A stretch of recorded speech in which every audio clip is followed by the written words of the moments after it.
To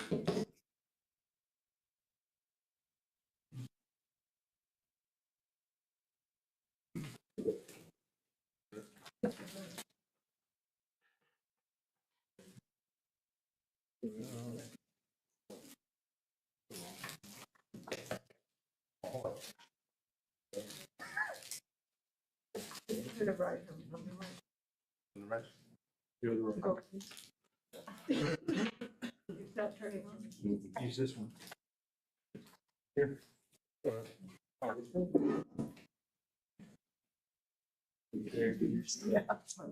going to call the meeting to order. The time is 5:32.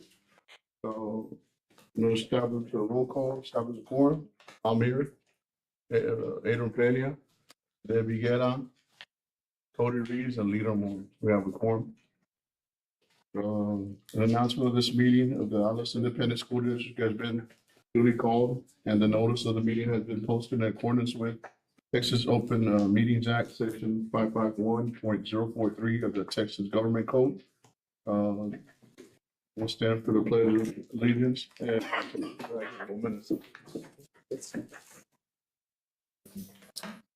I pledge allegiance to the flag of the United States of America and to the republic for which it stands, one nation under God, indivisible, with liberty and justice for all. Under the Texas flag, I pledge allegiance to thee, Texas, one state under God, one and indivisible.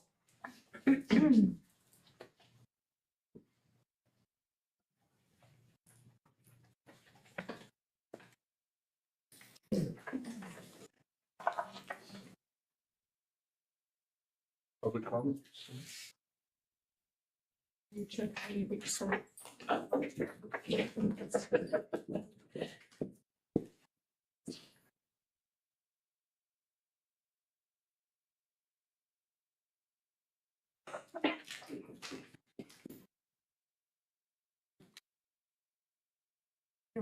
There is none. Okay.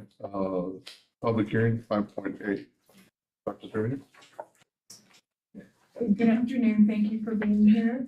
The school districts are required to present the Texas Academic Performance Report annually to our school board and community through a public hearing. Tonight, Mr. Gil Salazar, our Executive Director for Federal Programs, will share our Texas Academic Performance Report, which can be found on the TEA website and our local website as well. So, Mr. Salazar. Good evening. Thank you, board members. It's ready to say board president, but Mr. Ariano, thank you for allowing me to present this, as well as Dr. Trevino, Superintendent of School District, our public that are here and those that are listening.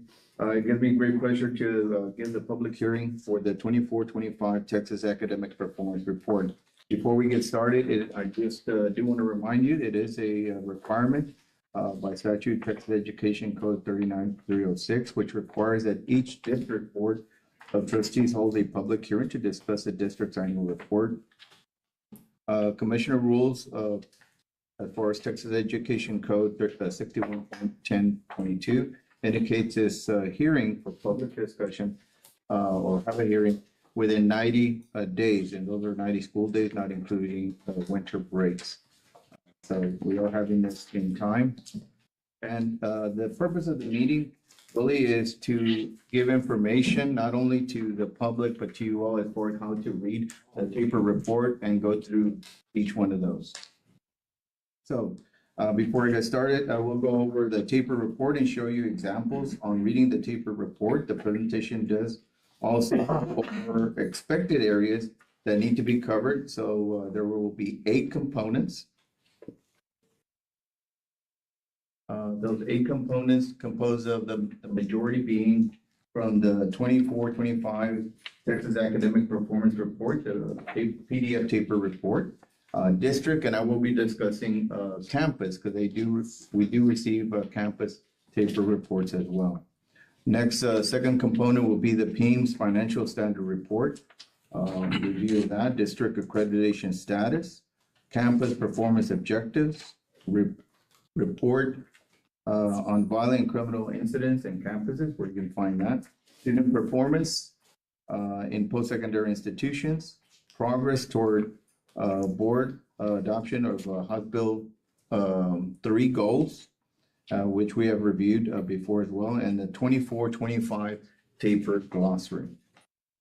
So before we get started with the front cover or basically your taper report, before you even view that, I just want to tell you where all this information comes from. It's compiled from by TEA for district and campus using PEIMS and student assessment data. Also, the 24-25 taper report is published in PDF format. That's how it's given to us, and now it will be given out. Includes a wide range of information on the performance of students in each district and campus in the state. Performance is shown disaggregated by student groups, including ethnicity and social economic status. Also provides extensive information on school and district staff, programs, and student demographics. So, getting started with the cover page, and basically everybody should have one of these, or you've seen it. And this basically it starts off in the cover page. On the cover page, the first thing you'll see is the district number, as well as the 2025 district accountability score. The district did receive a score of a B. And then I added the campus scores and its distinctions. I will go back and go over the district. The district has an opportunity to win, to earn one distinction, and that's a post-secondary, the post-secondary readiness distinction. We are working toward it. We didn't quite get it. There are some criteria we need to work on, and we are working toward that as well.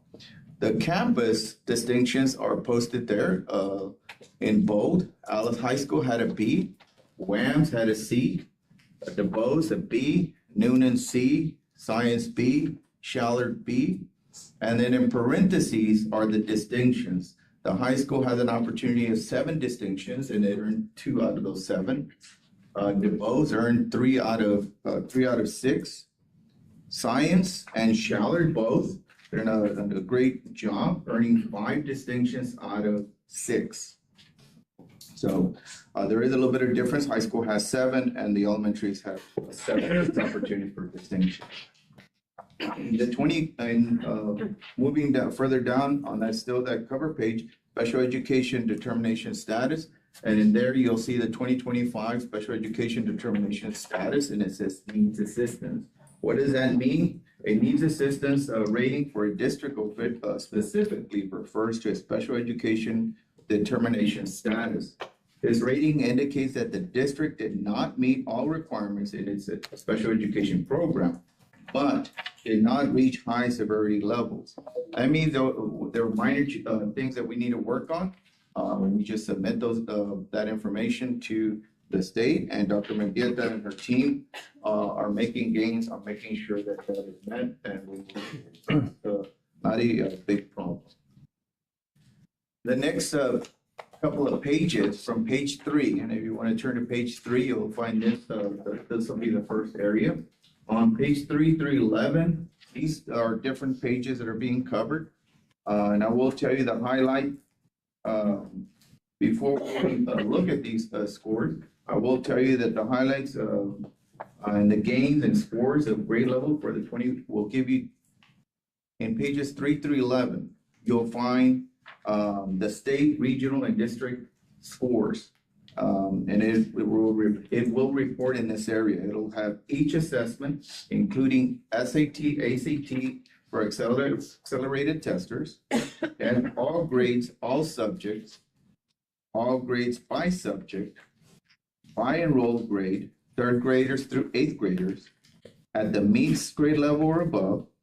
It also covers reading and math, both grades 3rd through 8th assessments only, grades 3rd through 8 assessments and EOCs, reading, grades 3rd through 8 assessments and EOCs, math, grades 3rd through 8 assessments and EOCs, and then, so it goes extensively. That's why it goes pages 3 through 11. It covers quite a bit. So how do you read this? Reviewing what is given to you at the top, you can see grade 3, or the 3rd graders, and reading. And highlighted in purple is your approaches. In blue is your meets on the far left. And in green is your masters.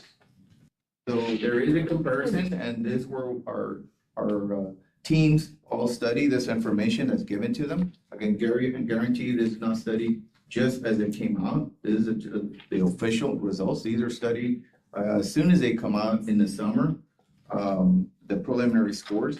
So we start off with the state. If you look at the state in 2024, in reading, they had a 74. In 2025, they did go up to a 77.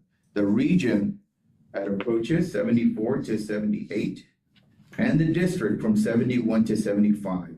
All three of them made gains. In the meets level, the state had 48 and jumped up to 52. Region 47 to 52, and then the district 47 to 54, making 7 points jump. And these are all third grade campuses.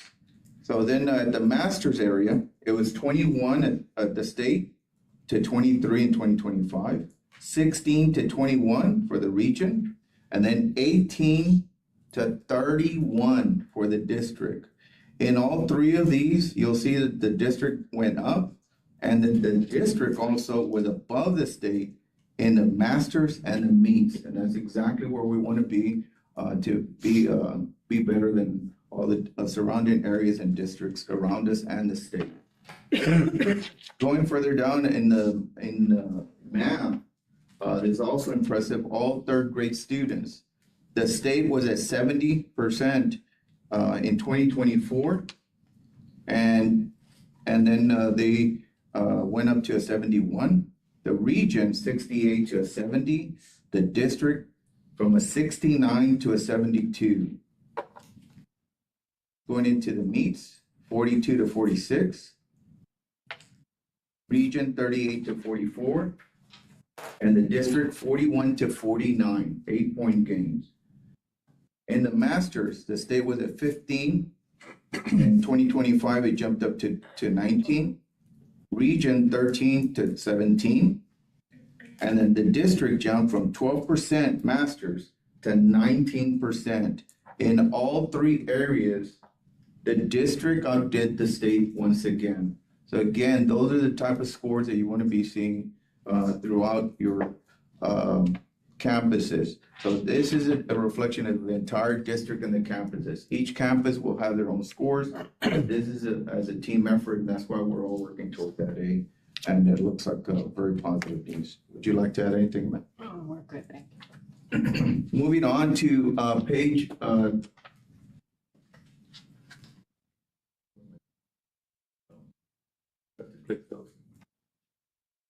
got too excited. Moving on to pages 12 and 13, we do have the school progress reported at 25-24. We're going to be looking at the annual growth. So what is annual growth? The annual growth is reported in reading, language arts, and math only. These are the only two subject tests, the two subjects that are tested yearly from third grade to English 1. I can tell you the social studies and science are not tested every year, so growth is not measured in those. So looking at the information that's given there, you do have this time I use secondary, I use the EOCs or English 1, 2, and 3. So looking at those, English 1 at the state level, they dropped, from 2024 to 2025, they did drop from 64 to 63. The region would also as well drop 64 to 62. The district did not drop, it made gains 66 to 69. English 2, once again, the state dropped from 69 to 65. The region 71 to 66. And the district did drop 4 points, 65 to 61. And in the algebra, the state did increase from 72 to 74.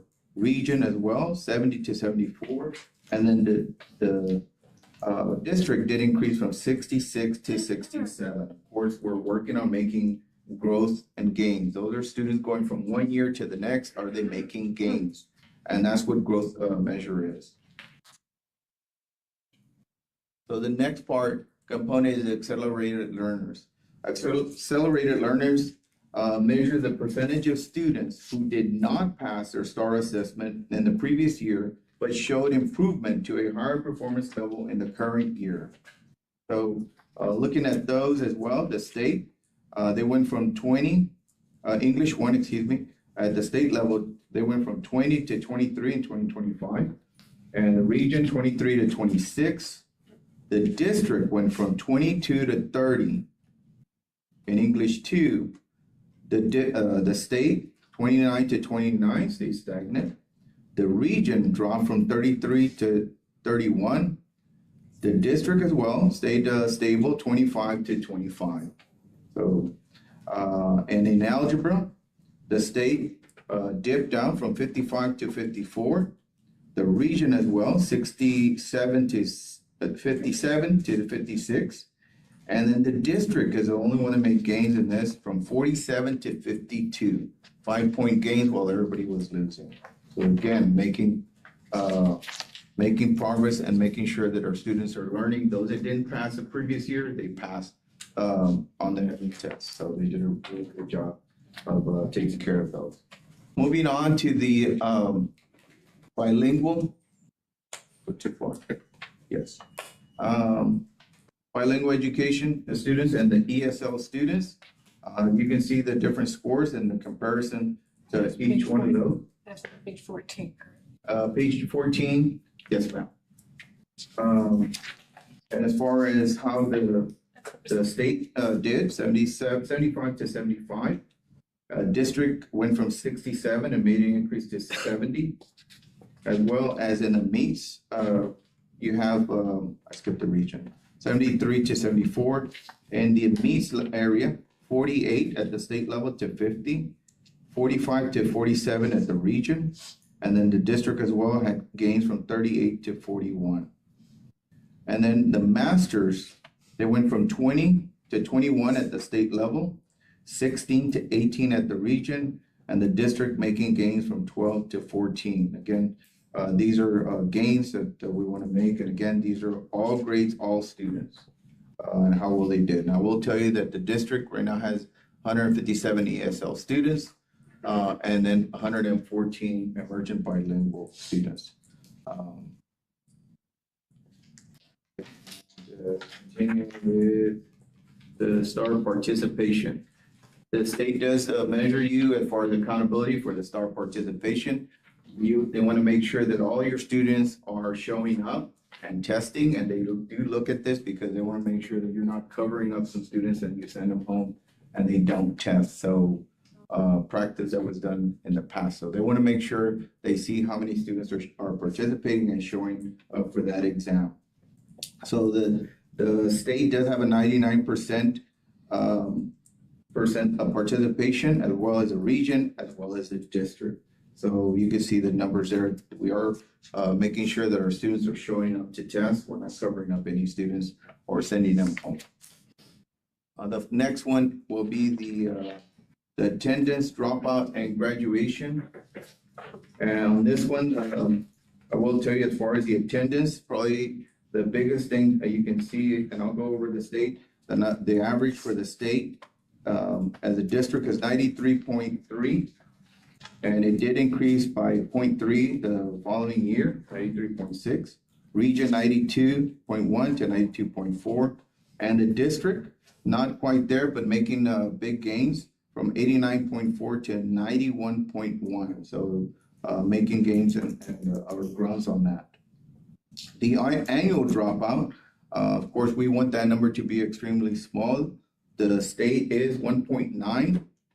These are 1 year behind. I forgot to mention this as far as this area. The region, 1.7. I will say that the district in 22-23 was 0.6, slightly went up in 23-24 to 1%. But again, that number is still below the state, so we're still in a good standing there. The next number, and I'll focus just on graduation rate, the graduation for the class of 2024. In order to meet that standard, you need to make sure that when you any student that walks in 4 years prior As soon as they walk in, that becomes their cohort, and you have to start looking at it. You walked in with your class, will you walk out with your class in for 4 years? So what the state average is 90.7, the region is 91.3, and the district was 91.2. That means all those students walked in at the same time, and then walked out in for 4 years as a graduate. So it's the same cohort. Moving on to pages 24 and 25. I will tell you that it was kind of hard to pick which one little section. I wanted to go over all the sections because this is really, I see smiles on some of you board members because you've heard it over and over again. But I will tell you, it's something to be extremely proud of. The gains are amazing. And I now being behind the scenes and seeing how it's done, it's a team effort. And the high school does a great job, the middle school and so forth. Even the elementary, the foundation as far as making sure they teach them about CCMR is amazing. So just to cover a few areas on the college and career readiness. The first one is, and I do want to go over as far as the state. I know the state was at 76 and then went up to 81. Region was 70, jumped up to 80. And this is where it starts getting real amazing. And that's the district in 2022-23 was 47.5 and jumped up in 1 year, 88.6. It went from, it made just huge gains. And then go on to the next one, college ready. The state was at 61, jumped up to 70, the region from 50 to 61, the district from 39 to 73. Huge gains. TSI on the English. So they're taking their TSI and they're getting ready for this, making sure that they pass this exam. The state 62 to 69. Good gains. Region 53 to 61. And the district from 29 to 70. Huge gains on that's English. On the map, same thing. The state 54 to 63, 44 to 54. Look at the region compared, or even the state compared to our district from 28 to 73, above the state. So it's not like you're just saying, yeah, it is. It's amazing. So outstanding gains on that. So just add one more. There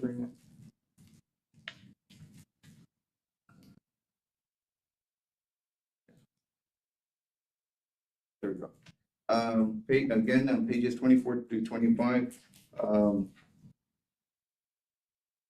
the career and military readiness, the annual graduates, the state has 36 and improved to 38, the region 43 to 48. And once again, the district from 19.7 to 54.5, way above the state and even the region. And the approved industry-based, walking on career ready, the state is 33, jumped up to 34. The region from 40 to 44, and the district 17 to 45. Again, I'm doing the region and the state, so that's really good. And I can see knowing what's coming should get better as well. So kudos to the district, the board. Thank you all for your support on everything you've done to make sure you maintain it. I know you're aware of it. Every time we say it, it brings a smile to your face, but it's the support y'all give to the campuses and the high school and the middle school. And to Dr. Trevino, I know from quite a few things as far as how she does it. So outstanding, and thank you for your leadership in that. Oh, of course. If I just may add, that's where all the outcome-based bonus came in, from that 19 to that 54. That's where the money was generated, because we are doing better than the state and the region. So the kids are showing up to school after they graduate. So. And staying with that one as well, you're gonna, in a few minutes, you're gonna see the post-secondary, the first year once they graduate, where do they step in? And you'll see some of those numbers once again in a few minutes. So moving on to the student information. I'll go over this pretty quickly. I'll go over the enrollment. That's our snapshot. Page 29. Page 29 of 30. 29, I believe this is on page 29. So on this one, just to let you know, as far as our total students, was 4,297 students. Out of those students, 3,809 students, 88% of our students are economically disadvantaged. And then I will tell you also, as far as student information, you can see the students on the left, the foster care, homeless, 182 students. Title I students where they qualify 42%. 4,200 students qualify for the Title I grants and so forth. So we're able to service our kids with title monies. And then you can see all the different other numbers as far as student information, military, at risk, and we have to assist and make sure that we address those students. Also, with the total students with disabilities, we do have 770 students with different disabilities. You can see how it's broken up as well. I will tell you, as far as economically disadvantaged students, for this school year, it looks like we're gonna have about 91% according to our PEIMS. And it's important that we take care of those numbers, mainly because it not only affects each one of those information groups, but it also affects the funds that are coming in, whether it's title, special ed, at risk, and so forth. So that's an important, making sure we take care of our PEIMS numbers. Moving on, continue with the staff information. On page 32, I grabbed as far as the total number of staff members that we have, 54.6. The 0.6 comes in, but it's just a breakup. And then after that, I will tell you, we have 215 teachers in the district, 215.4. Further down, I will go over as far as teachers by years of experience from beginning or the 1 through 5, 1 through 10. Teachers with years of experience, that makes up 44% of our teacher group. From 11 years of experience to over 30, that's 56% of that staff. And right below that, the number of students per teacher, on average, we have 19.8 average of students per teacher. So we are making sure we're meeting wherever the class is full. Moving on to page 33 of the taper report, you have the teacher's incentive allotment. We did have 45 teachers receiving the TIA. Out of those 45 teachers, 10 of them were recognized, received an average of $6,400. And the exemplary, those 29, and they received an average of little under 13,000. And in the masters, there was 6 of them, a little over 23,000 that they received on TIA. And if you compare those to the state average on the right, you can tell that our teachers are receiving a larger amount of funds as far as for TIA, and that has to do with our numbers and so forth, our location. So our teachers are making more than the state average from 64 for each one, as you can see it. Okay, moving on to section 2, and then pretty much what covered section 1, which is a taper report, what you have in front of you. After that, there are a few sections that we do need to cover. Financial standard reports. This was covered by Ms. Sanchez, I believe, before on the actual financial audit. It does cover the we do have an AISD. Each one of those is a link. I'm not going to go into them right now. Those were, like I said, covered before in the previous meeting. Then as well as the campuses. This will be posted eventually on our district webpage, so we're going to follow through that as needed. Section 3 has to do with the district district accreditation status for the 25-26 school year. You can see the orange box. AISD did receive for the 2025 first rating. They did receive an A, superior achievement. Accountability rating was a B. And of course, the 25-26 is an accredited school and has been. Campus performance objective, campus improvement plans, the CIPs, those were covered also before in December. And I covered those with the district improvement plan and the CIPs. Each campus has developed and is implementing a CIP as required by the Texas Education Code 11.253. Each CIP includes performance objectives, also approved by the board, that are based on data analysis and needs assessment, including data reported annual taper reports. And each campus periodically measures progress towards its performance objective. And I can attest to that.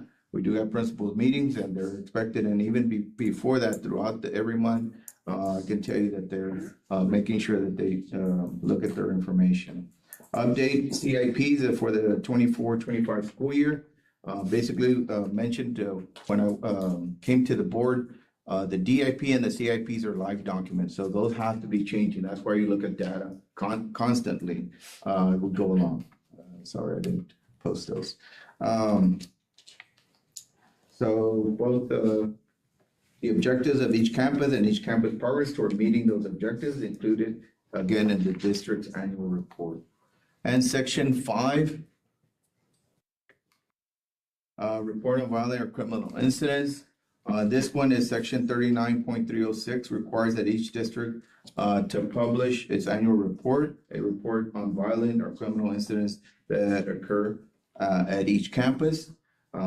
Again, it's a report that you will see on our district webpage as well as on campuses as needed. It is in the civil rights data. It is a link there. And then there'll be a report for each one of those on the webpage, as well as a district a central office, as well as the campuses, like I mentioned. Section 6 is student performance in post-secondary institutions. Remember, we're talking about CCMR for our kids. Well, the Texas Education section 39.306 requires that each district to publish as part of its annual report, a report on student performance in post-secondary after high school institutions during the first year enrolled after graduation from high school. And you can see our graduating class, and those are our students. It is on the webpage as well. It's called the Texas Higher Education Coordinating Board. I went and took a snippet of this, and you can see we had 285 students, total high school graduates on that class. And then you can add the numbers there as far as those that went to a 4-year college, 2-year public college, independent college or universities. And of course, 8 weren't trackable, and then not found 154. So quite a few of our students, and like Dr. Trevino said, those are the students that were bringing some of those funds, and they'll get larger. And then after that, we have progress of the district and each campus toward meeting board adopted House Bill 3 goals. This was also covered previously. This was in September of 2025. That was Ms. Galina Dunches that covered that. And of course, it looked something like this: House Bill 3 goals and yearly targets. It's a 5-year goals and targets progress update, and it covers early childhood literacy, 3rd grade, as well as 3rd grade math and CCMR. And the first one, if you recall, looks like this: our 3rd graders and reading. In 2025, you can see the green check marks all the way across where they were met. And the math, pretty much all of them were met. And then, of course, our CCMR. We are on track to getting those. Of course, these are a few years behind, so we should be on track to getting that. So if you notice, it's not just us bragging about the CCMR. It is a big component of the entire report from beginning to end, even after graduation is a big part of it. And then the last section is the idea that the taper does have a glossary. Taper report does have a glossary each year. TA prepares and publishes a taper glossary. Oops, sorry. And it is in Spanish also, and we are obligated to post that as well. So with that said, and in closing, I will tell you the resources and availability of the annual report will be found hard copy or paper copies if needed or asked for, or you'll find it on our webpage. If you have any questions or information, you can contact me. If I don't know, I'll find you the right person. So questions and answers? No? Well, I appreciate your time. Thank you. It felt so good to see the actual numbers on paper. The increase.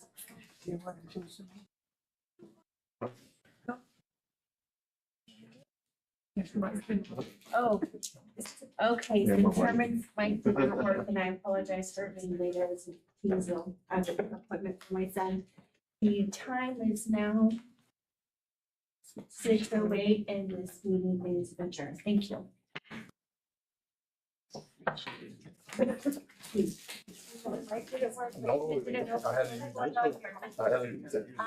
scooted like that.